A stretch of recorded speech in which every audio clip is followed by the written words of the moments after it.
Meus amigos e minhas amigas, bem-vindos ao canal do Instituto de Economia da UFRJ. O meu nome é Ronaldo Bicário e esse é o programa Crise dos Impactos da Covid-19. O tema de hoje é a política energética e a pandemia. Nós convidamos para essa conversa os nossos colegas do Grupo de Economia da Energia do Instituto de Economia da UFRJ. Hoje nós temos aqui conosco o professor Hélder Pinto Queiroz, aqui à minha direita. À minha esquerda nós temos a professora Clarice Ferraz, aqui embaixo, na ponta direita, o Marcelo Colomer, e no centro o Renato Queiroz, e aqui na nossa ponta esquerda o professor José Vitor Bontempo. Eu, o Hélder e o Marcelo somos do Instituto de Economia da UFRJ, a Clarice e o José Vitor Bontempo trabalham conosco no Grupo de Economia da Energia, mas são professores da Escola de Química da UFRJ, e o Renato Queiroz é um pesquisador associado ao grupo, com uma longa experiência profissional na área, foi profissional de Furnas, etc. Então, trouxe a sua experiência para nós aqui no grupo. O nosso tema é sobre política energética e pandemia. A política energética é um tema essencial dentro das políticas dos estados nacionais. O objetivo dessa política é garantir o suprimento, o abastecimento de energia, daquela energia necessária para o desenvolvimento econômico, para o bem-estar da sociedade. E, particularmente em momentos de crise, essa política energética ela adquire duas dimensões muito importantes, principalmente na crise que nós estamos vivendo. A primeira dimensão é garantir o abastecimento de energia, é garantir o acesso da sociedade à energia. Então, isso não significa apenas o acesso econômico, o acesso físico, significa também o acesso econômico, então todo tipo de financiamento do consumo, daqueles consumidores que estão atravessando uma fase muito difícil em termos de queda de renda, de tudo isso. Então, essa é uma parte importante, ajuda também no curto prazo as empresas. E, no longo prazo, é um setor fundamental porque é um setor um setor de infraestrutura, um setor que envolve grandes investimentos. Então, no momento de saída da crise, quando você tem que criar demanda através de gastos, de investimento, puxar a economia é um setor fundamental nesse momento de se puxar a economia. Então, daí ser um setor importante, a política energética é importante em função disso, e por isso que a gente está aqui discutindo esse tema hoje. Bom, uma das questões fundamentais que estão colocadas hoje na discussão de política energética, e que é muito marcante hoje no mundo todo, diz respeito à saída, a saída da crise. Se a gente vai sair com um projeto de expansão de energia que seja baseado em energias limpas, em energias verdes, em energias que não emitem CO2, em função de uma discussão que já estava rolando dentro do setor, que era a questão da crise climática, que era a questão de reduzir o consumo de combustível fóssil, que é uma coisa que já estava na mesa, ou não, ou se esse tipo de decisão, em função da crise, vai ser em função da falta de fundo, de recursos, vai ser adiado ou não. Então, essa ideia de se postergar ou não a transição energética, e, portanto, se postergar ou não os investimentos em energia verde, em energia limpa, quer dizer, reduzindo a participação dos combustíveis fósseis na matriz, é uma questão que já estava dentro da discussão de política energética e vai se acirrar agora a partir da crise. Então, basicamente, essas são uma das questões que a gente vai começar discutindo aqui. Então, eu gostaria de começar essa discussão hoje com o Zé Vitor, exatamente perguntando o Zé Vitor, quer dizer, dentro desse contexto de recuperação, de energia verde, de investimentos, etc., como é que é a questão, que o Zé Vitor é especialista nesse tema, a questão dos biocombustíveis, Zé, que vocês vêm acompanhando há muito tempo. Tá certo, Ronaldo, obrigado. Bom, eu acho que a maneira a gente pode tentar pensar na questão dos biocombustíveis. Eu me lembrei logo de um trabalho que eu acho que é muito bem feito da Agência Internacional, que é de 2017, 2018, em que eles projetam que necessidade de biocombustível eles projetam nos horizontes de 2 graus, etc., nos horizontes de Paris, dentro do estilo dos trabalhos da agência. E ali, o que era interessante é que 2 pontos. O primeiro, eu não consigo descarbonizar da maneira que eu ambiciono, da maneira que eu estou colocando nos meus cenários mais sustentáveis, digamos assim, se eu não tiver aumento do uso de biocombustível. Só que esse aumento, né, tem lá um gráfico muito interessante que mostra que esse aumento é fortemente centrado em biocombustíveis avançados, quer dizer, que estão ainda numa etapa de demonstração, de início de produção, que vão para aviação, que, na verdade, preenchem requisitos de emissão mais exigentes, né? Então, o que você conclui desse cenário, né? Que era um cenário que sugeria a necessidade de esforços de desenvolvimento, de esforços ainda de pesquisa, né? Esse é um lado da questão, né? O outro lado da questão é em cima dos biocombustíveis que a gente já tem, né? Que é basicamente os biocombustíveis da cana, do milho, dos óleos, soja e outros, né? Quer dizer, os velhos etanol e biodiesel de guerra, né? Aí você tem, né, uma disponibilidade, né, mas tem uma discussão que pode ser interessante na hora que entra essa ideia de se a recuperação é verde ou se a recuperação é brown, né? É uma brown recovery ou uma green recovery. Porque esses biocombustíveis, no fim das contas, ainda suscitam algumas polêmicas na sua expansão, né? Tem sempre, a Califórnia considera o etanol de cana brasileiro como um biocombustível avançado, porque representa uma economia de emissões de tal ordem, né? Mas isso está longe de ser, eu acho que está longe de ser consenso, né? E semana passada, eu acompanhando um webinar, tinha até nosso amigo Horta fazendo perguntas e tudo, né? E era um webinar onde a presença era principalmente de associações e organismos ligados à produção de biocombustível. Então, eu poderia dizer que são mais representantes da primeira geração do que dos projetos de tecnologia, dos projetos de avanço. E, se a gente quiser resumir a discussão toda num ponto, é o seguinte: olha, não tem problema de tecnologia, a tecnologia está aí, o problema é a gente convencer ou ganhar o apoio da sociedade ou das agências, das regulações e dos consumidores, etc., de que isso que a gente é capaz de fazer é ambientalmente aceitável, né? Então, eu acho que tem esses dois pontos, né? Quer dizer, seja a cor que tenha a recuperação, né? Você tem um lado que aponta na direção de esforços ainda tecnológicos, então é um tipo de apoio né, que são coisas que estão amadurecendo, que estão quase podendo ser produzidas, mas ainda talvez não tenham escala, ainda talvez não tenham parâmetros de eficiência, de produtividade desejada, né? E um outro lado, que é as coisas que a gente sabe fazer, né? E que é possível fazer num certo volume, é possível aumentar, né? A própria produção brasileira estava caminhando para um aumento, né? Ela sempre tem essa bipolaridade, né, de depressão e euforia, e estava entrando numa fase de aumento, onde o milho parece que ia começar a jogar um papel interessante, né?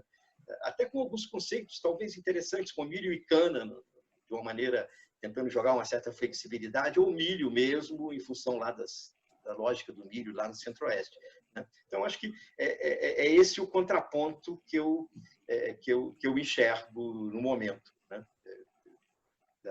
Na questão dos biocombustíveis. Se o Ronaldo me permitir, gostaria de perguntar para o Zé Vitor em que medida a redução fortíssima da demanda de combustíveis compromete esse ritmo que era esperado de crescimento da produção, e dada a questão de ser renovável, em que isso coloca problemas para as empresas que estavam aí operando nesse segmento. Eu acho que, quer dizer, que uma discussão interessante que eu tive a ocasião de ver, né, no caso brasileiro, era o contraponto açúcar-etanol, né, e aí a percepção de que o açúcar até estaria com um melhor desempenho de demanda, né? Então poderia ajustar um pouco por aí, né? Mas é um ajuste que é específico da cana, né? Que não pode ser feito nas outras matérias-primas. Nas outras matérias-primas, no caso do milho, não faz o etanol e tenta encontrar os demais mercados, né? Mas eu acho que esse é um problema, quer dizer, que, né, se você, na medida que o petróleo está barato, né, o biocombustível, na verdade, o único mercado no mundo importante de biocombustível, onde existe o consumo de biocombustível, o etanol hidratado, né, quer dizer, que você escolhe e consome, me parece que é o brasileiro. Nos demais casos, você tem mandatos, né? Então, tantos por cento. Quer dizer, então, os nossos 27% ou os 12% lá do biodiesel seria sempre, né, 12% de uma coisa pequena ou 12% de uma coisa que vai crescendo, né? Acho que esses são dois problemas. Quer dizer, né, você poderia aumentar esse percentual, né? Então, a discussão, por exemplo, dos produtores americanos, das associações americanas, é que esse percentual lá, que é 15%, me parece, embora até não seja praticado, quer dizer, que ele tinha que ser aumentado, que ele poderia ser aumentado, que comprovadamente, pela nossa prática, pode, né, ser aumentado. Quer dizer, então, tem essa briga aí por uma possível aumento de demanda, mas que é um percentual, continua sendo um percentual do total, né? Quer dizer, acho que aí a nossa particularidade, quer dizer, para o hidratado ser consumido, ele teria que estar aproximadamente competitivo, né, em relação à gasolina, por exemplo. Eu queria pegar um gancho aqui do Zé e colocar uma questão na mesa, que é o seguinte, que é essa questão do preço, né? Uma das questões que estão sendo colocadas, até o próprio Fatih Birol, né, da Agência Internacional de Energia, estava colocando isso. Quando você tem essa queda dos preços, né, você perde um incentivo. Por exemplo, uma queda de preço dos combustíveis fósseis, como a gente está observando agora no petróleo, né? Então, isso é um incentivo a menos que você tem, em termos simplesmente de mercado, para as substituições. Não é isso? Isso acerta o álcool, mas também acerta as energias renováveis, enfim, e outras, mesmo eficiência energética, se você quiser, etc, etc. Então, eu gostaria que o Helder comentasse um pouco essa questão, né? Porque, principalmente fazendo alguns comentários sobre mercado de petróleo, etc, etc, que é o peso que essa questão tem dos preços, né? Tem uma expectativa de que os preços do petróleo eles vão ficar baixos, Helder? Quer dizer, sem entrar no mérito da questão se esse é um fator, mas vamos começar com essa discussão do preço, depois a gente desdobra se essa simplesmente se acaba nisso.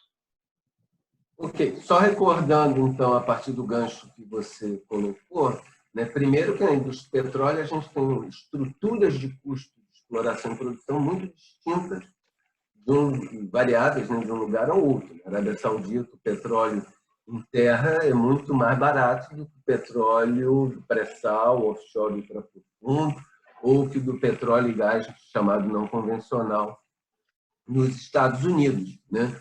Evidentemente que esse ano a gente abriu o ano com $60, mais ou menos, o barril de petróleo, né? A gente já teve os dois tipos de petróleo mais importantes de referência como marcadores de preço. O Brent já chegou a menos de 20 em algum momento, hoje está na casa dos 35, né? Porque na última semana começou a se recuperar.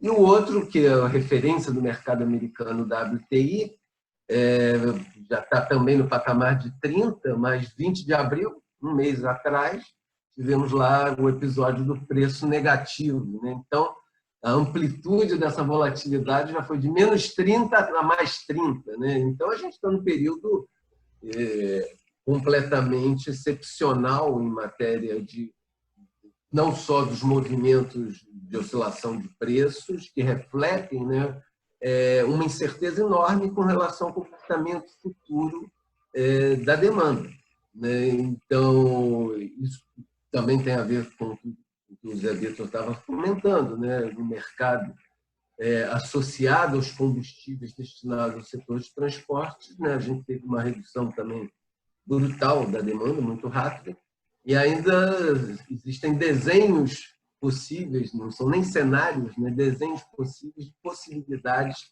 de recuperação que ainda são todos muito incertos, e isso reflete essa oscilação. Então, não é à toa que, com os preços mais baixos, os resultados trimestrais de todas as companhias de petróleo, aí incluindo a Petrobras, até no movimento até mais dramático, mas todos os resultados foram negativos. No caso da Petrobras, teve uma baixa contábil referente ao impairment, que tornou o resultado ainda pior. E é de se esperar que essas empresas, nesse momento, elas caminhem para rever, né, seus planos estratégicos de médio e longo prazo. Isso coloca um desafio enorme, ainda mais porque muitas delas vão ter que se reestruturar financeiramente, porque o primeiro trimestre foi ruim, não é de se esperar que o segundo seja melhor, pode ser até um pouco pior. Então, vai ter que ter uma revisão de estratégia num contexto também de situação financeira, de resultados econômicos financeiros e operacionais muito ruins.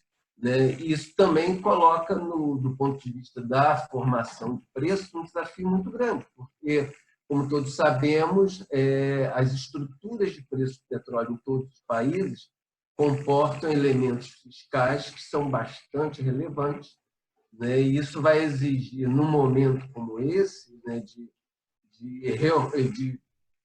que vai ensejar aumento do gasto público, desafios importantes em matéria do papel da arrecadação de tributos oriundos do setor petróleo, que sejam ou para o governo poder continuar, de certa maneira, financiando uma parcela desses gastos, ou então você vai buscar outros mecanismos visando beneficiar o consumidor em função dessa também queda de preço. O que seria mais saudável nesse momento é não baixar esses tributos, porque isso daria, inclusive, sinais de médio e longo prazo ruins. A gente já está caminhando na direção de uma economia de mais baixo carbono. Se os preços caem, mas você também retira, para dar um atrativo para as empresas, esses tributos, acho que a gente caminharia no sentido contrário àquilo que, pelo menos, começou a ser postulado nas bases da política energética, que é o nosso tema aqui, que é uma economia de mais baixo carbono. Eu queria fazer pegando essa questão, quando você coloca, quer dizer, esses preços muito baixos, a gente sempre conversa sobre isso. Tem quer dizer, há um corte por parte das empresas. Você tem que reduzir custos e, evidentemente, reduz investimentos. Quando você reduz investimentos, é claro que você coloca em xeque a garantia do suprimento no longo prazo, no médio e longo prazo. Você não está expandindo, etc. O que eu queria colocar é uma questão para o Marcelo. Por que eu estou colocando isso? Existe essa questão muito forte de relação com a crise e essa segurança do abastecimento e a própria estratégia energética de cada país, Marcelo, que é a questão do gás e a questão não convencional no caso americano. Então, é evidentemente que com esses preços que você está vigorando, e dependendo do patamar que você for manter dos preços de gás, você, mesmo de petróleo, você acerta muito a indústria de não convencional americana. Então, você tem essa preocupação no caso americano. Por um lado, você tem a preocupação com renováveis, etc., que a gente vai discutir a seguir, mas você também tem, quer dizer, os Estados Unidos foi adquirindo um protagonismo cada vez maior na indústria de petróleo, recentemente, até se tornar, se eu não me engano, o maior produtor de petróleo, ou no mínimo batendo cabeça ali com os Estados Unidos e Rússia, a partir do não convencional. Como é que fica esse não convencional, Marcelo, a partir desses preços? Porque isso causa um impacto no mundo do petróleo, se você quiser, não é isso? Então, pegando até um pouco o gancho do Helder, é importante a gente ter em mente que a produção não convencional de gás norte-americana, ela não é uma produção não convencional somente de gás. Dos fatores de rentabilidade desses projetos são o que nós chamamos de líquido de são os petróleos não convencionais. São aqueles líquidos que vêm junto com esse gás não convencional. A gente está falando até, em alguns casos, de gasolina natural e de alguns derivados aí, de petróleos ou até mesmo petróleo não convencional. Então, o preço do petróleo ele acaba tendo uma influência muito grande também sobre a rentabilidade desses projetos de gás não convencional. Então, a gente tem dois fatores aí interferindo na dinâmica dos investimentos no não convencional norte-americano. É a relação entre o preço do petróleo e a rentabilidade dos projetos não convencionais norte-americanos e a própria dinâmica do comércio internacional de gás natural. Então, claro que a gente tem que separar um pouco os efeitos de curto e longo prazo.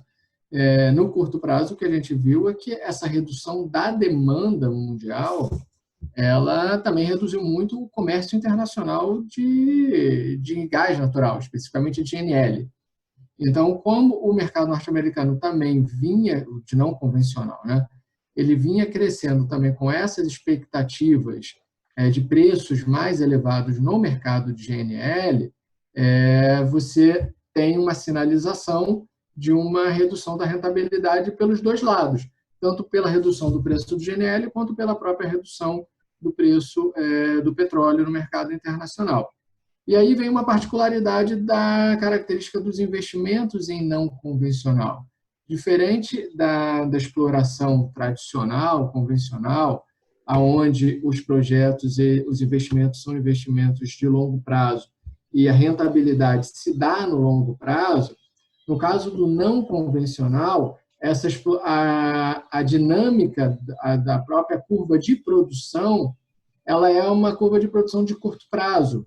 Então, você precisa, as decisões de investimento estão relacionadas à capacidade de rentabilidade no curto e médio prazo, vamos colocar dessa forma. Então, mudanças no contexto, ou a gente pode colocar de uma outra forma, a dinâmica de investimento do não convencional ela é mais sensível a questões conjunturais, ou seja, questões de curto e médio prazo, porque as decisões de investimento também são decisões de investimento de mais curto e médio prazo. O lado, vamos dizer assim, contraponto a isso é que também qualquer reativação no médio prazo da estrutura de preço, qualquer reequilíbrio nessa estrutura de preço, também pode promover um retorno desses investimentos do não convencional norte-americano. Então, o que a gente vê agora é que, sim, você vai ter efeitos negativos na indústria, já está sentindo esses efeitos negativos desse baixo preço nos investimentos. Isso não é agora, isso já vem acontecendo mesmo antes dessa queda acentuada do preço do petróleo. A trajetória de preços declinantes que já vinha acontecendo antes da pandemia, ela já vinha afetando a dinâmica de investimento na indústria não convencional norte-americana, mas essa queda acentuada e essa perspectiva de um aumento mais gradual, ou mesmo até uma incerteza sobre esse aumento do preço do petróleo, ele meio que dá uma selada nessa trajetória que vinha acontecendo de desinvestimento ou redução dos investimentos. O que a gente vai perceber é uma concentração, e que já está acontecendo, é uma concentração do setor. Então, as pequenas empresas, as empresas mais financeiramente fragilizadas ou com uma menor capacidade de gerir, que dependem mais do fluxo de rentabilidade do projeto para fazer novos investimentos, essas empresas elas estão fechando. E as empresas maiores, inclusive até algumas empresas mais tradicionais do setor convencional de petróleo começam a olhar também para esse setor, as empresas maiores são aquelas que vão sobreviver e, a partir de uma dinâmica de restart do investimento, você pode ter um setor mais concentrado. Então, são essas assim, as considerações sobre isso.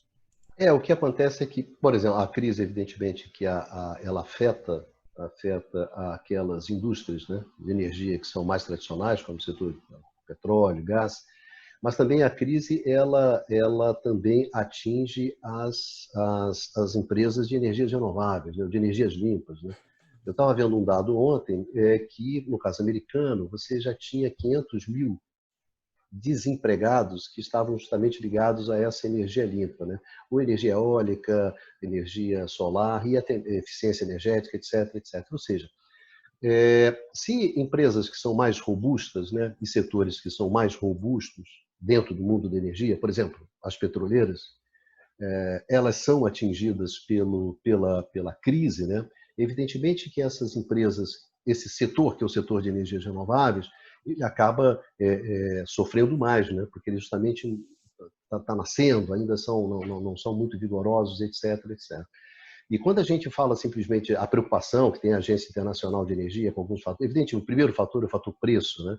O fator preço, quando cai, você tira um grande incentivo, né, para as energias renováveis e energias limpas, para esse câmbio, etc. E a necessidade, então, fica maior de políticas públicas, né?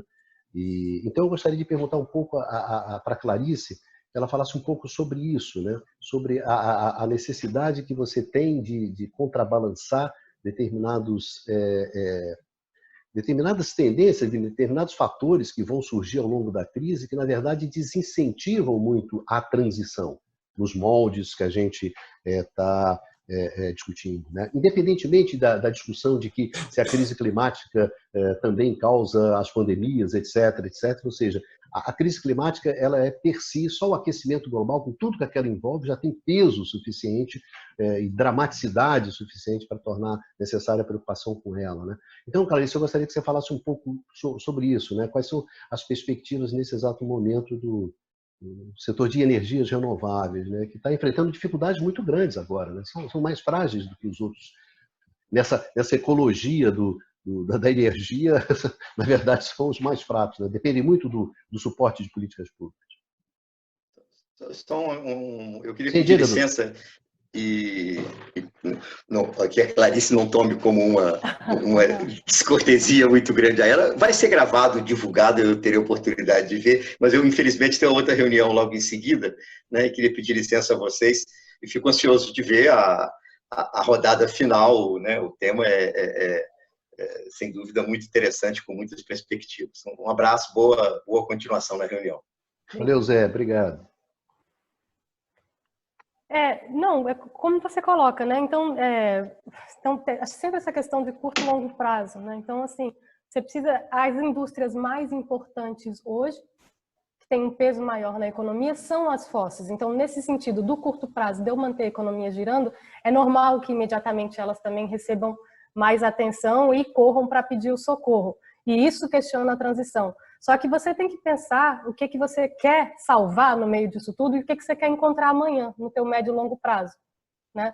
Então, no seu médio e longo prazo, justamente já estava dada a agenda da energia, né? A gente precisa evoluir com a transição energética, que é a descarbonização desse setor, né? Porque ele alimenta todos os processos produtivos, a forma como a gente consome, etc. Então, se você não tem a eletricidade limpa, né, essa eletrificação que já estava se acelerando, né, inclusive, fazendo um pequeno parênteses, nessas tendências que já vinham acontecendo, a gente vê essa da transição um pouco ameaçada, talvez, pelo impacto da crise econômica, mas algumas outras do setor se mantêm, que é a digitalização, né, e a eletrificação. A gente está trabalhando à distância, o pessoal está tentando adaptar a cadeia produtiva, então essas aí devem aumentar. Então, quer dizer, essa tendência de aceleração da eletrificação, então, deve se acelerar ainda mais.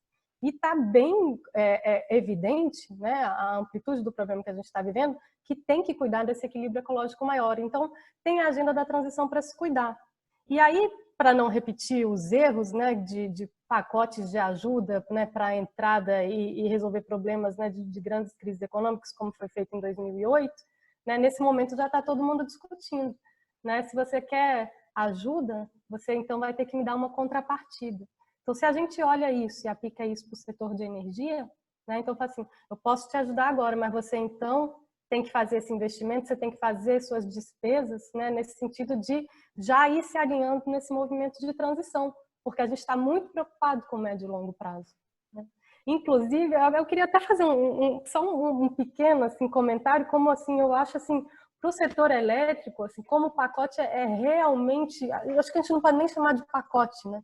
porque vem um socorro imediato para baixa renda, que Mas, Clarice, de que pacote você está falando?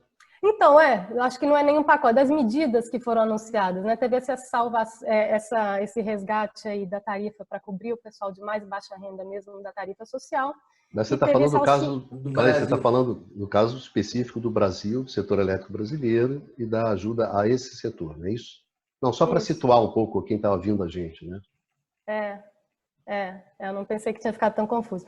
Mas, enfim, então, vou aplicando aqui para o Brasil, então, nesse primeiro momento, se anunciou isso. A gente vai fazer um resgate, né? Então, para já cobrir o pessoal de baixa renda, que vai ficar realmente uma questão humanitária sem acesso e que, obviamente, não pode pagar. E as distribuidoras que já estão enfrentando maior inadimplência, né? E que houve queda de carga muito grande do lado do comércio e da indústria, né? Que elas, então, né, para garantir o equilíbrio econômico e financeiro delas, que elas também fossem auxiliadas. Ao contrário, né, das lições aprendidas nos outros setores, está querendo se repetir no setor elétrico o que foi feito na nossa crise anterior, que é fazer com que os consumidores cativos, né, arquem com as despesas de emergência agora, que seja articulado um grande empréstimo e que isso depois, né, possa ser, então, ao longo dos anos, pago com a tarifa.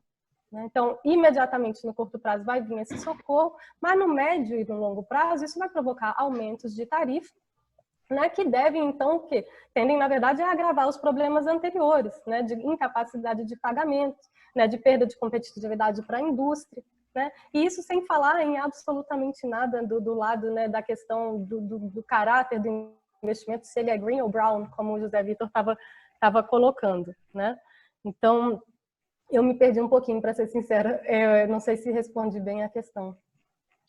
Que, na verdade, o que acontece... Não, tem essa dimensão. Eu acho que o caso brasileiro específico, ele exemplifica algumas, digamos assim, opções que você pode tomar diante disso, tá certo? Ou seja, mas o que eu acho que é interessante dessa coisa brasileira primeiro, que a gente pode colocar, porque são discussões que estão acontecendo, evidentemente, no resto do mundo, né? Qual é a participação... da seguinte maneira, por exemplo, qual é a participação que o Estado vai ter na recuperação? O setor de energia está no meio dessa discussão, ele não está fora dessa discussão. Então, tem uma discussão que é sobre qual é que vai ser o papel do Estado na recuperação. Qual vai ser o papel do gasto nessa recuperação? E é claro que o setor de energia está dentro disso, né? E no caso do setor de energia, vamos imaginar que a gente resolva que o Estado vai participar, que a gente resolva que você vai gastar para puxar o investimento, etc. Qual vai ser o conteúdo desse gasto, né? Então, aqui, eu gostaria de entrar, que a gente já foi metade do programa, na questão que eu acho que é a questão fundamental do debate, qual vai ser o conteúdo dessa recuperação. Essa não é uma questão, por exemplo, se você vê no caso europeu, nos casos dos eurobonds, que os caras estão discutindo agora, e onde você fala que, olha, então vou te dar esse recurso, mas o Estado vai investir em quê? Olha, isso aqui muito em energia verde, em energia limpa, etc., etc., na transição energética.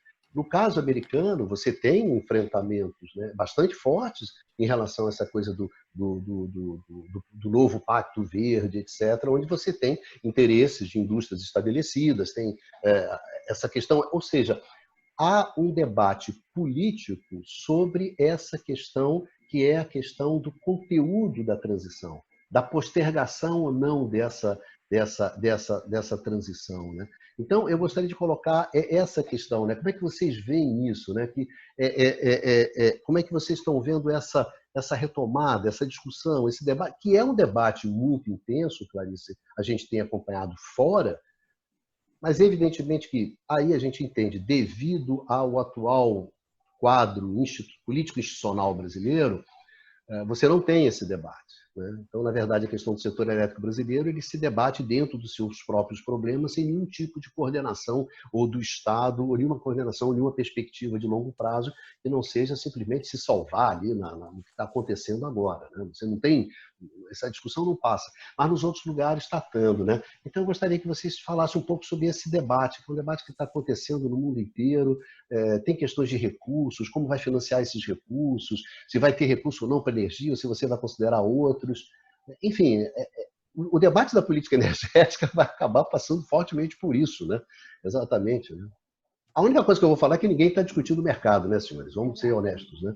Mercado, ninguém está discutindo o mercado nesse quadro de crise profunda que você tem, que é uma crise, inclusive, que afeta o processo de acumulação, o capitalismo, etc, etc. Ninguém está achando que você vai ter saído da crise via o mercado.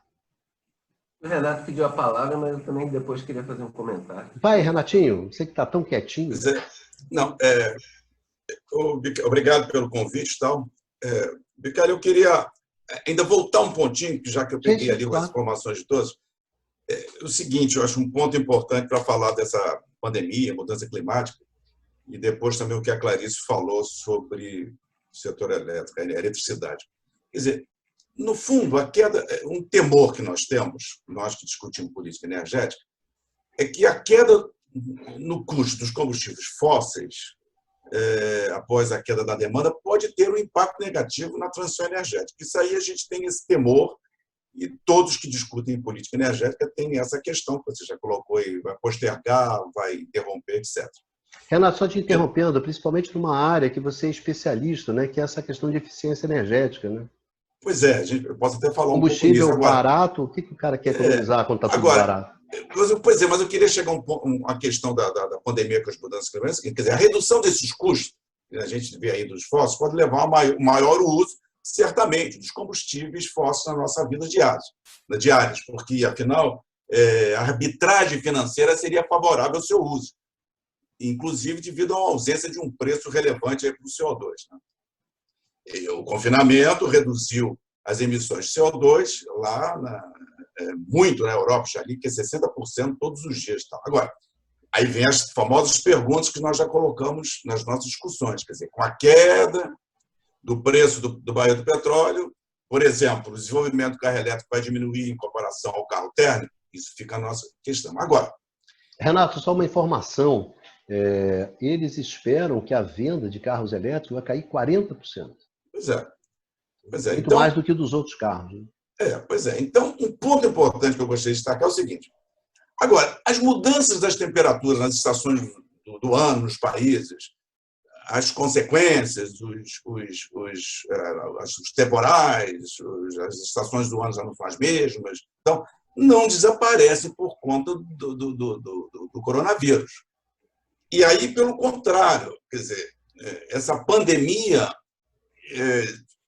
isso exacerba o desafio imagina você um terremoto, um tufão, num momento de pandemia, quer dizer, exacerba o desafio de evacuar pessoas e mantê-las protegidas desses ciclones. Quer dizer, e aí os riscos do sistema de saúde sobrecarregados não conseguiram lidar com essa carga adicional de pacientes, etc. Então, é importante que os estímulos econômicos pós-Covid-19 ajudem a crescer mais a economia verde, a energia verde. Porque, como a Clarice disse, crises econômicas anteriores muitas vezes foram seguidas de recuperação associada a um crescimento de emissões muito maior do que antes da crise. Então, quer dizer, eu acho que isso tem que ser debatido. A humanidade tem que repensar as ações para aprender algumas lições. Eu acho até que, em certo sentido, é lento isso, né?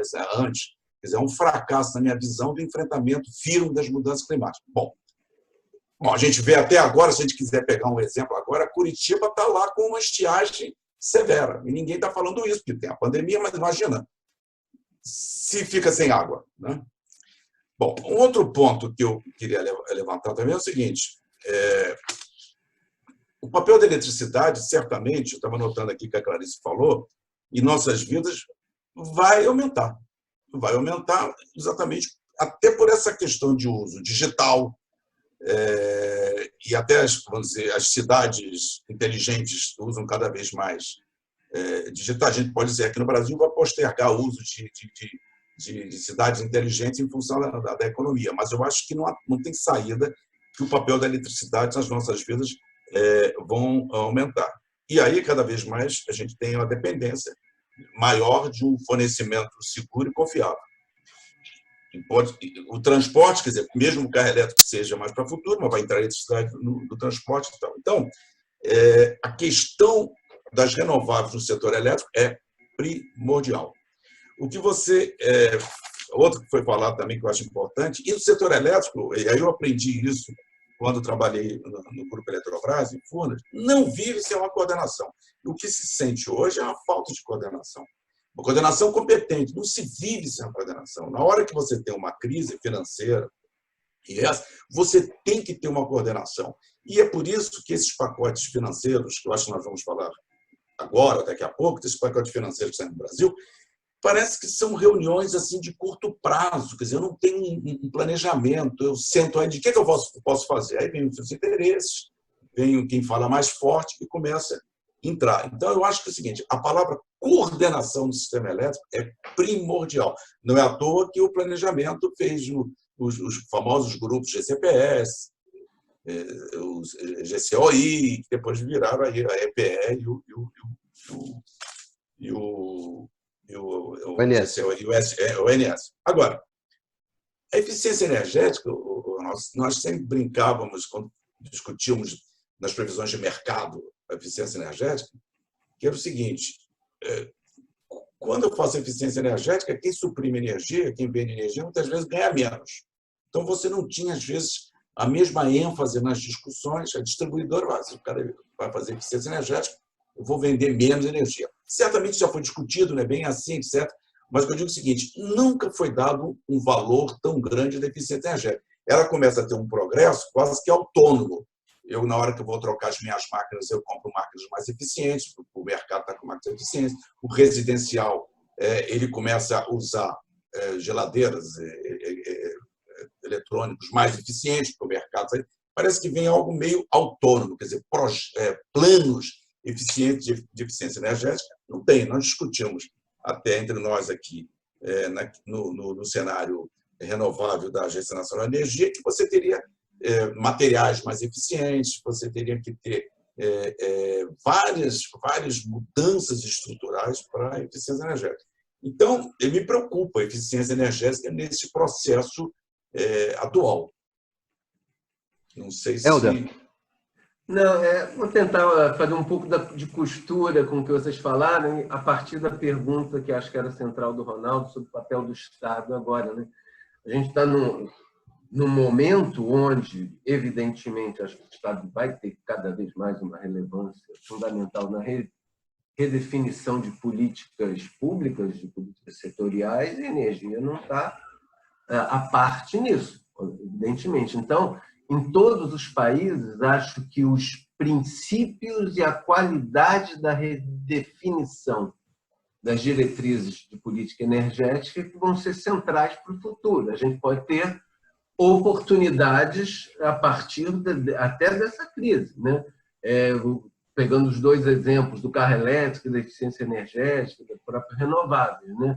O Ronaldo deu o dado aí, é esperado uma queda da venda dos carros elétricos, etc. E tal. Bom, isso é lógico, dada os preços e a estrutura de preços que estava vigiando antes. Agora, se eu, Estado, decidir que quero acelerar a entrada de veículos elétricos, eu tenho instrumento para isso, como Estado. Eu posso tributar mais os motores de combustão interna, né, que usam combustíveis fósseis, e posso favorecer a entrada de veículos elétricos. Posso fazer uma troca, fazer com que o consumidor perceba um sinal a partir do uso da incidência fiscal e tributária e a partir daí tentar promover uma aceleração da penetração dos veículos elétricos. É só um exemplo, mas quem tem esse instrumento na mão é o Estado, né? A mesma coisa vale para a eficiência energética, né? Eu posso também, enquanto Estado, né, promover estímulos à aquisição, ou até mesmo condicionar, né, ajudas, né, à aquisição e estímulos a novos investimentos, desde que eles venham associados com a modernização dos parques produtivos e, por exemplo, a produção de equipamentos mais eficientes. Então, essas oportunidades elas estão no âmbito do processo, que será imperativo de redefinição dessas diretrizes E aí, claro, né, a qualidade da implementação com medidas, como o Renato agora falou no final, bem coordenadas, será crucial para isso. No caso brasileiro, infelizmente, hoje a gente já não tinha diretrizes muito claras antes, né? Hoje, então, menos ainda. A gente tem uma agenda atual de política energética muito subsidiária da agenda da política econômica, macroeconômica, etc., que é uma agenda, a gente já discutiu, muito antiga, mas que não está associada e não estava vislumbrando antes já um processo necessário de modernização do setor nessa linha, né, de busca de uma economia de baixo carbono, e que hoje a gente ainda não vê nenhum sinal de reversão, infelizmente, né, dessa situação, dessa condição. Marcelo, Renatinho, o Marcelo tinha pedido para falar. Ok, desculpe. Não, tranquilo. Então, Bicalho, eu acho que tem uma questão que a gente tem que, como economistas de energia, como economistas também, pensar, é que, embora a pandemia, o problema do coronavírus, ele tenha chamado a atenção para a necessidade cada vez maior de coordenação das políticas públicas a nível até internacional, o que a gente percebe na prática é um fortalecimento do nacionalismo. Então, a gente percebe nitidamente que alguns expoentes na geopolítica internacional, como Estados Unidos, têm andado no sentido contrário a essa coordenação internacional. Por que eu estou chamando a atenção disso? Porque as iniciativas de esforços associados à mudança climática, elas são iniciativas de cunho internacional, de cooperação internacional. O efeito climático de aquecimento, ele é um problema da humanidade como um todo. Não adianta, como a gente percebe, uma iniciativa isolada. Isso não resolve o problema. Então, a grande questão, eu acho, que surge é que tipo de cenário geopolítico a gente vai ter depois da pandemia. É um cenário onde aumentam-se essas coordenações e a preocupação humanitária para os problemas coletivos, ou vai ser um cenário onde a gente vai ter um nacionalismo exacerbado, ou seja, onde as soluções vão ser soluções locais? Porque se a gente parte para esse cenário de soluções locais, cenários onde eu penso em resolver o meu problema específico, a questão da transição energética ela pode estar ameaçada, porque a necessidade de recuperação econômica de alguns países, dentro de um cenário de despreocupação do problema coletivo, ele pode levar à adoção de utilização dos seus recursos energéticos locais. Então, dentro de um cenário, e mais baratos, vamos colocar dessa forma. Então, dentro desse cenário, a gente pode ter aquele investimento público que o Helder levantou, que vai estar dentro do programa de recuperação mundial de cada país. Eu concordo com o Helder que o momento pós-Covid ele passa por uma maior participação do investimento público. E essa orientação do investimento público, sem esse pensamento coletivo global, ele pode beneficiar algumas soluções fósseis em detrimento das soluções daquele caminho renovável que a gente vinha traçando. Um exemplo claro disso é que a China é um país com elevadas reservas de carvão, como a gente sabe. Assim como os Estados Unidos, por exemplo, é um país ainda com elevadas reservas de gás natural. Então, assim, como o mundo vai se coordenar? A pergunta é, qual é a lição que a pandemia dá para o mundo no sentido da coordenação que a gente possa levar para essa necessidade de transição energética do futuro? Eu tenho minhas dúvidas sobre isso, entendeu? Isso me preocupa. Eu entendo que, por exemplo, a questão do enfrentamento da crise climática ela exige uma cooperação e que, sem dúvida, algo que sai muito machucado, né, muito questionado nessa crise é justamente essa cooperação internacional, né? Mesmo dentro, por exemplo, da Comunidade Econômica Europeia, né? Não foi capaz de dar respostas coletivas. Por exemplo, o que está acontecendo no OMS, né? na OMS, na Organização Mundial de Saúde, a posição dos Estados Unidos, né? Então, as dificuldades que você tem de cooperar, as dificuldades que você tem de coordenar o enfrentamento dessa pandemia, coloca, eu acho que você tem um ponto, sem dúvida, questões acerca das dificuldades que você vai ter de coordenação aí do enfrentamento da crise climática. Sem dúvida, nessa dimensão da crise, que poderia ter sido outra, né? Poderia ter ocorrido muito mais cooperação, né, durante essa pandemia do que ocorreu, o que fortaleceria posições multilaterais, etc. E, sem dúvida, isso é uma das questões que coloca preocupação e desafios, né, sobre isso. Clarice, por favor. Antes da Clarice, desculpa, Clarice, só para esclarecimento pontual que eu posso ter dado a impressão equivocada, que o Marcelo mencionou, que eu falei de investimento. O exemplo que eu citei não era necessariamente de investimento público, tá? Era de uso de instrumentos de política energética, de incentivo ao investimento, mexendo na estrutura de preços através da arrecadação, para fomentar iniciativas que caminham na direção de economia de baixo carbono. Não, mas até me deu um gancho bom.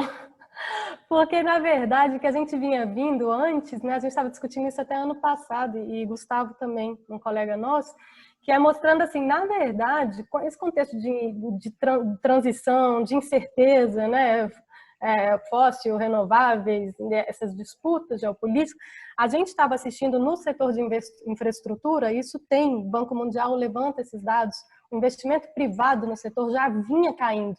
Então, você estava tendo um vácuo de investimento. No setor de energia, o que você viu? Então, cai o nível de investimento privado, cai particularmente nas energias fósseis, né, por causa justamente da questão, né, dessa incerteza em torno dos arranjos de transição, mas ela ainda não vai caminhando para o lugar certo, esse investimento. Justamente, será que essas empresas vão conseguir? Será que a gente vai fazer a transição mesmo? O que adianta eu ir na frente? E aí chega a pandemia, né? Então, na verdade, essa questão que o Marcelo coloca, ela é real, porque uma coisa não necessariamente tem que ser em oposição à outra. Você tem que cuidar mais localmente, localizar mais, né, suas necessidades de demanda, consumo, para você reduzir suas vulnerabilidades. E você pode fazer uma internacionalização do conhecimento, né, das tecnologias, né, por exemplo, no setor da saúde, né, vai sair essa vacina para todo mundo, mas o Brasil está fora. Mas, enfim, então... Eu acho que é aprender a fazer os dois, você reduzir sua vulnerabilidade, mas sem sabotar as cooperações internacionais. Então, agora nesse pós-pandemia, então assim, o papel do Estado. Então, na verdade, ele já estava sendo chamado a entrar mais para dar rumo e para coordenar esses investimentos, como o Renato já tinha chamado a atenção. Pós-pandemia, então, o terreno ainda é pior, então o Estado é chamado com mais força ainda. Então, ele tem que entrar agora para injetar liquidez e tem que entrar com previsão de estruturar o médio e longo prazo, porque senão a gente não vai conseguir a necessária transformação da matriz, né? E como diz Helder, você pode fazer muita coisa, você pode botar dinheiro, se trata de botar dinheiro, porque agora a gente está numa crise econômica de recessão, e se trata também de fazer um rearranjo para enviar os sinais corretos. Por exemplo, a eficiência não pode ser uma coisa ruim para a distribuidora que perde receita quando ela, né, aumenta a eficiência dela, né? E avanços, por exemplo, então o que o governo pode fazer? Você vai botar, eu vou te ajudar, eu quero que você invista mais em eficiência e, inclusive, vamos valorizar essa eficiência de outras maneiras, né? Vamos botar preço diferente, vamos rever a estrutura tarifária. Então, é fazer o pacote linhas de financiamento. É isso. E nessa coisa tecnológica, e tudo a gente estava vendo que a eficiência energética, porque, na verdade, no médio e longo prazo, em todos os países, na discussão da agência internacional, é eficiência e renováveis. Eficiência e renováveis. Então, e para você incorporar mais renováveis, isso quer dizer eu tenho que investir muito na minha rede, porque é muita intermitência, eu tenho que poder injetar rapidamente energia quando tem uma queda, né, de alguma fonte dessa que não está entrando. E a eficiência energética, com maior tecnologia integrada, ela já começa a ser até utilizada como um mecanismo de flexibilidade, né? Eita, parou aqui, mas eu tenho um contrato ali que eu posso interromper, que eu já acertei, né? Então, tem vários movimentos que que podem, né, e que são muito bacanas e que podem acelerar a transição. É tomar muito cuidado com essa agência de curtíssimo prazo, né? Não jogue aí o bebê com a água do banho com tudo isso. E não queria só deixar de mencionar uma coisinha, porque foi uma decisão que eu li recentemente e que me choca muito, né? Porque se todos os pacotes do governo são estruturados para a gente combater e impedir a propagação da crise econômica, qual a lógica, então, de se autorizar que se corte a luz de comércio e de indústria inadimplente? Não é porque no pacote que foi dado para o socorro agora, as únicas pessoas que estão impedidas de serem cortadas, né, é o residencial e os serviços essenciais. De resto, quer dizer, aquele pequeno restaurante, aquela pequena indústria que poderia estar levando seus funcionários, sustentando ainda, se mantendo estruturado para retomar na hora que as coisas forem se renormalizando, essa ajuda aí ele já não recebeu, né? Então, assim, tudo desarranjado, no curto e no longo prazo, na verdade. Eu queria perguntar para vocês, que a gente já está aqui encaminhando para o final, um último bloco, que é o seguinte, a partir de um gancho que o Helder até colocou, que é o seguinte: a gente vê essa discussão de política energética no mundo. Bom, já vinha se desenvolvendo antes da pandemia. E a gente vê a agenda de política energética brasileira. Vocês não acham que tem assim, uma certa extemporaneidade da agenda brasileira? Ou seja, o Helder falou assim, às vezes acho que a agenda nossa é uma agenda antiga, né? As coisas estão sendo recolocadas, etc. Quer dizer, você tem problemas que basicamente eu sintetizaria que a grande agenda da política energética brasileira é a agenda, vamos fazer uma agenda de uma transição para o mercado. Isso não importa se é no setor de petróleo, onde você vai, vamos retirar o Estado, a Petrobras vai vender suas refinarias, etc, etc, etc. Quer dizer, uma saída do Estado, uma entrada do setor privado, uma entrada do mercado. No caso do setor elétrico, a gente vai introduzir o mercado livre, etc. Bom, esse tipo de agenda, não é isso? Que já era uma agenda que você poderia discutir, questionável, acho que antes da pandemia, mas e agora? Quer dizer, durante a pandemia, não é questão da pandemia, durante uma baita crise de saúde, mas principalmente de uma enorme crise econômica que a gente vai ter pela frente. O setor, às vezes, desculpe, mas só estendendo um pouquinho, mas às vezes o setor, ele se comporta, o setor de energia no Brasil, como não tivesse sendo capaz de identificar o tamanho do problema que a gente vai ter antes. Onde até, como a Clarice falou, então vamos fazer a mesma coisa que a gente fez em 2012, vamos pegar dinheiro emprestado do sistema bancário, depois lá na frente o consumidor paga e está tudo resolvido e fecha a questão. Sei lá, passa 5 anos pagando isso.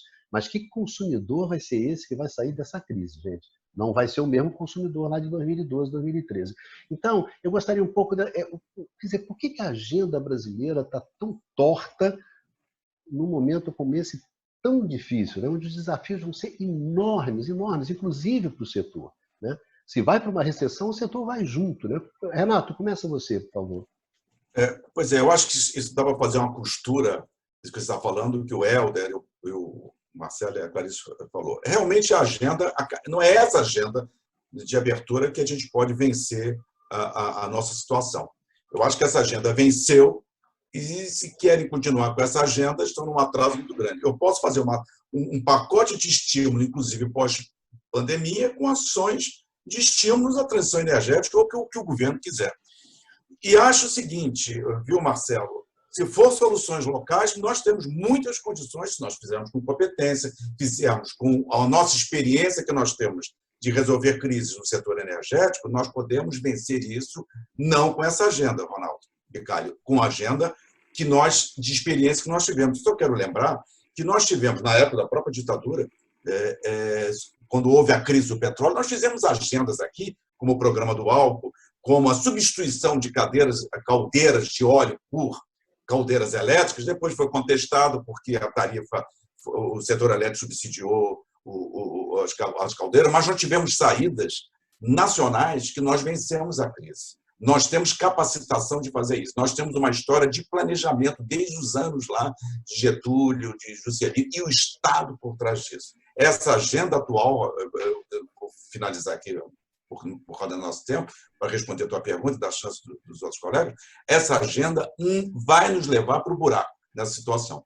Não há como não entrar o Estado com soluções nossas. E, Marcelo, e se for soluções locais, nós temos condições, com os nossos recursos, com as nossas condições, de resolver esse problema. Só um parêntese, porque talvez não tenha ficado muito claro, tanto a Clarice quanto o Renato tocaram nessa questão. Quando eu disse que a preocupação é local, eu nem estava dizendo, não me referia às ações locais. É claro que a mudança qualquer política de redução e mitigação climática, ela passa por ações locais. A minha preocupação é a seguinte: se as políticas energéticas nacionais elas forem guiadas simplesmente por uma preocupação local de recuperação econômica, a gente perde a preocupação global do aquecimento, porque os efeitos do aquecimento eles são globais. Então, se a gente for pensar só nos efeitos locais, as nossas ações, as motivações se reduzem. Eu nem estava querendo me referir a, vamos dizer assim, a falta de utilização dos recursos locais. Isso é primordial. Não, Marcelo, eu entendo a sua colocação da seguinte maneira, quer dizer, a tese americana, né? Eu não vou, enquanto eu não consumo, eu corto o consumo de combustíveis fósseis, os chineses deitam e rolam em cima disso. Quer dizer, essa é uma tese que já havia, etc, que é claro que no ambiente de confrontação, né, esse tipo de tese se fortalece. Me parece que essa que era o seu argumento, que é um argumento que realmente tem razão. Helder? Eu já, de certa maneira, foi quem apontou um pouco o início dessa última discussão nossa aqui, né? Primeiro, temos que supor que tinha uma boa agenda energética, né, antes, coisa que eu acho que não tinha. Como eu falei, acho que nesse governo Bolsonaro, a gente tem uma agenda de energia subordinada à agenda do Ministério da Economia. Então, a gente não vê claras diretrizes, a não ser fazer um pouco mais do mesmo, fazer leilão, etc. E tal. E acho que até essa também está um pouco comprometida ao privatizar a Eletrobras. De novo, uma discussão, como eu falei, que é antiga, independentemente de entrar no valor disso. Quer dizer, o que a gente falou aqui o tempo todo é que a gente tem que ir numa outra direção, numa inflexão que caminhe para uma transição, uma economia de baixo carbono.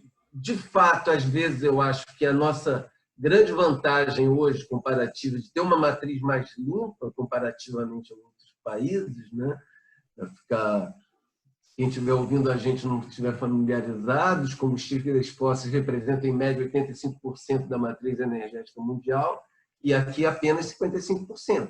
Então, se os países migrarem para uma situação como a do Brasil, para eles vai ser um grande sucesso.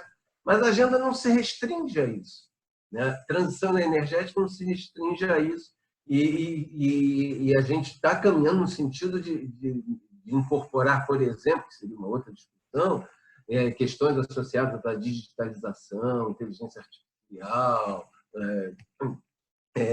Big Data, etc., no setor. O setor, inclusive, de energia elétrica, as redes de energia elétrica, elas serão muito diferentes daqui a 30 anos, 25 anos. E essa discussão teria que estar sendo incorporada já nesse momento. Então, a gente, inclusive, perde uma oportunidade muito boa de ser referência com uma matriz limpa, mas também de ser referência pelo processo de inovação e incorporação de inovações tecnológicas, né, que vêm ser acopladas ao setor e que estão aí, e que acho que a gente teria já uma vantagem comparativa e competitiva, um V0 aí inicial muito interessante, que permitiu, por exemplo, que a gente tivesse um sucesso extraordinário no tempo muito curto da energia eólica no Brasil. Né? Então, você gerou uma cadeia para trás, né, associado à produção de equipamentos, bens, serviços, manutenção, etc., que poderia ser estendido também na esteira desse processo de modernização, que envolveria aí uma coordenação que vai muito além, para voltar a terminar no papel do Estado, do próprio setor de energia, deveria ser capitaneado o setor de energia, mas articulado com o Ministério da Ciência e Tecnologia, indústria, meio ambiente, etc, etc. Não, eu só vou reforçar esses comentários que a Helder acabou de fazer. Na verdade, a gente tem uma agenda de oportunidades perdidas, né? Então, realmente, a gente tem muitos recursos para serem aproveitados, tecnologia própria, e assim, e a preocupação, né, que essas decisões de agora e nessas discussões de agora, a gente realmente não se alinha para a transição e não se preocupa em construir esse setor mais robusto, né? Imagina um setor que falha num momento como esse, porque, inclusive, se não se endereçam esses problemas, né, e a transição não se faz de um dia para o outro, a gente está falando de um shift de base de recurso da ordem de 75%, então é muita coisa que vai mudar. Então, provavelmente, a gente ainda vai assistir, né, mesmo conseguindo ter a nossa transição energética, a uma próxima pandemia, aí a uma série de eventos climáticos extremos. Então, se você depende muito de eletricidade, você tem que fortalecer a robustez do seu sistema. E agora a gente vê, não, corta custo, corta aquilo, na verdade você só fragilizando ainda mais o setor, né, que se a gente continua desse jeito, a preocupação é para o dia de hoje e é enorme para o dia de amanhã e para o dia seguinte, né? Você dizer, eu quero mais mercado livre, mas sem estar apresentando junto qual vai ser a estrutura de financiamento, como é que vai continuar tendo investimento, como é que o setor continua se coordenando, é uma enorme responsabilidade. Bom, eu acho que, independentemente do desejo, né, dos agentes, das autoridades, a agenda, a crise, ela sempre impõe a sua agenda. Ela tem a força o suficiente para impor a sua agenda. Porque não é uma crise desse tamanho, não é algo que você ignora, vai ter consequências pesadas, e isso vai impor uma agenda num determinado momento. Então, eu acho que essa agenda que a gente tem hoje de política energética, ela é uma agenda que não atende às necessidades que vão ser colocadas pela crise. Então, num determinado momento, nós teremos que discutir isso. Quer dizer, estamos condenados a discutir isso, né? A questão é quanto tempo isso vai demorar. Se você vai... Gente, quanto mais tempo você perde numa agenda errada, mais difícil, mais longe você fica da solução dos problemas, né? Para começar a resolver os problemas, você tem que ter uma boa agenda. Então, o que nós procuramos conversar aqui com o pessoal que está nos assistindo, é justamente chamando a atenção de quais seriam aqueles elementos que poderiam estruturar uma agenda mais adequada para o momento que a gente está vivendo. É claro que essa discussão ela só está no início, né? Ela vai uma discussão que ainda vai render muito. Acho que o setor de energia vai ser muito afetado pela crise, está sendo, vai continuar sendo, e vai sofrer transformações profundas. Diga-se passagem, como a gente sempre discute no grupo de energia, transformações profundas que já estavam em andamento. O setor de energia ele não está entrando numa fase nova, ele já estava nesse momento de transformação, já estava envolvido nessas transformações, e o afastamento da agenda brasileira já estava presente antes. O que aconteceu é que ela ficou mais extemporânea do que ela era, mais inadequada do que ela era, mais sem sentido do que ela era. Não adianta, uma hora ela vai ter que fazer sentido, uma hora você vai ter que se encontrar com a realidade e resolver os problemas. Quanto mais rápido os agentes fizerem isso, as autoridades fizerem isso, menor vai ser o custo dessa mudança. Não vai ser pequeno. Então, eu acho que eu gostaria de agradecer muito aos nossos colegas do Grupo de Economia da Energia, ao Helder, à Clarice, ao Marcelo, ao Renato, também ao Zé Vitor, né, que deu a sua contribuição aqui no início, e gostaria de convidar vocês para os outros programas do canal do Instituto de Economia, né? Esses programas vocês também podem encontrar em podcast, no podcast canal IE/UFRJ, vocês podem também ouvir esses programas, e gostaria de agradecer muito a todos vocês, agradeceria muitos aos nossos amigos e nossas amigas, né, que acompanharam esse debate de energia, que sempre é um debate difícil, né, não é um debate fácil, e convidar vocês para assistir os outros programas do canal do Instituto de Economia do UFRJ. Nos vemos, obrigados a todos. Tchau, tchau. Obrigado.